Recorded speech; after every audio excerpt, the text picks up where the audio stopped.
What's up, guys? It's Josh Mitchell with Breezeway Productions, and we're here at the iconic Chinese theater for Hollyshorts.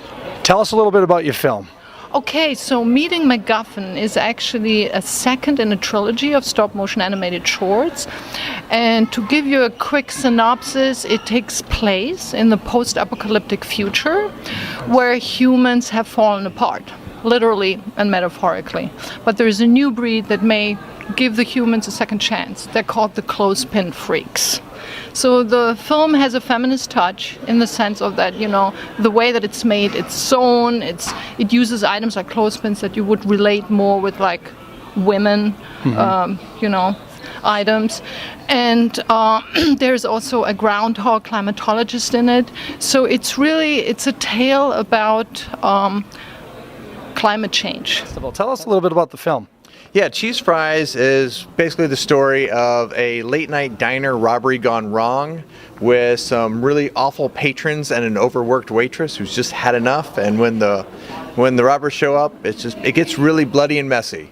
And it sounds delicious, though. Oh, it's fantastic. Guys, I'm here with the talent and creators of Echo Park Blues. Echo Park. Echo Park the Car Blues in Harvard Yard, but we're in LA. Boston. Here you go. These guys are who? Tell us a little bit about the film. My name's Michael Bofshever. I'm the director, and with my buddy Rick Lieberman, we wrote it.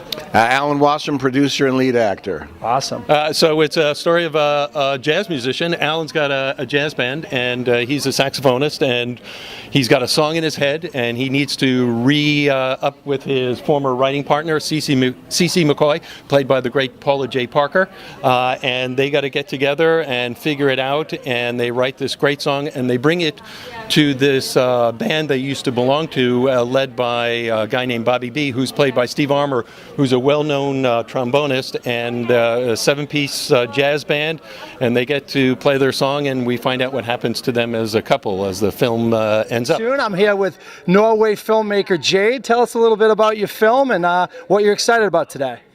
Oh, I'm just very excited to watch it with a new audience. It's always scary and exciting to watch it with a new audience. And this is actually the first film I made in Norway after I graduated from AFI here in LA.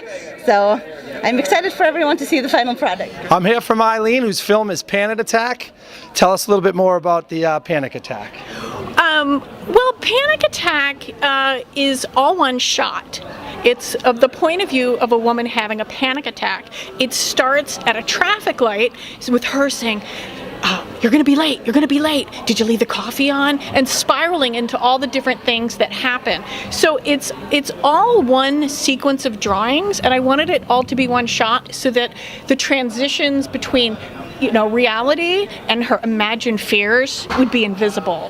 I'm here with the filmmakers from the youth division After the Fall. They just screened at Hollyshorts, and we're going to talk to them, see what sort of experience they've had so far. So tell us a little bit about the film and what it's been like at the festival so far. Well, so far the festival has been amazing. I've met so many awesome people. It's been such an amazing experience here, just seeing everybody come out and showing off their films and really just sharing their creativity with the world. It's been amazing. We're actually from Jacksonville and St. Augustine, Florida, so we flew out to come see our film After the Fall here at the Chinese Theater.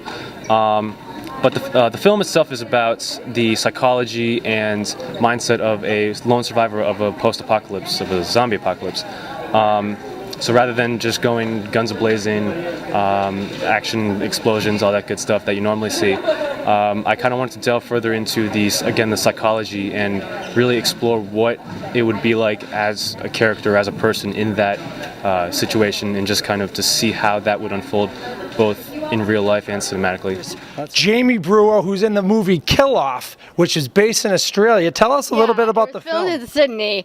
It's kind of a neat storyline. It's two sisters reuniting through crump dancing. That's amazing. Did you have to go out to Australia? Yes, I had to go out to Sydney. I learned crump while I was there, and I'm sure I don't know if everyone knows. I'm sure everyone does. Tie-dyes, the one that's based out here in LA, is the one who first came up with crump. Right. So a friend of his is the one who taught me. I'm not going to put you on the spot, but can we get a little bit of a example of what crump is exactly? You want to learn? Yeah.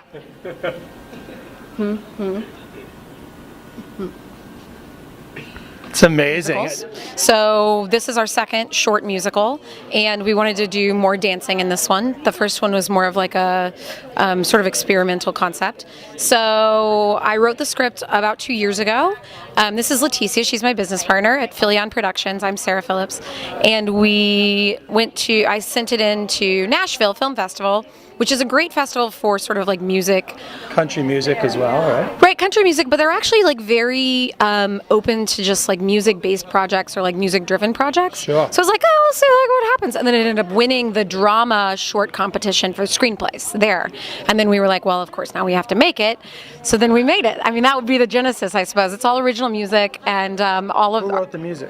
Maggie Herskowitz and Neil Riley and Lee Huff. So it's a combination. Maggie wrote the lyrics. The other two were the composers. Tell us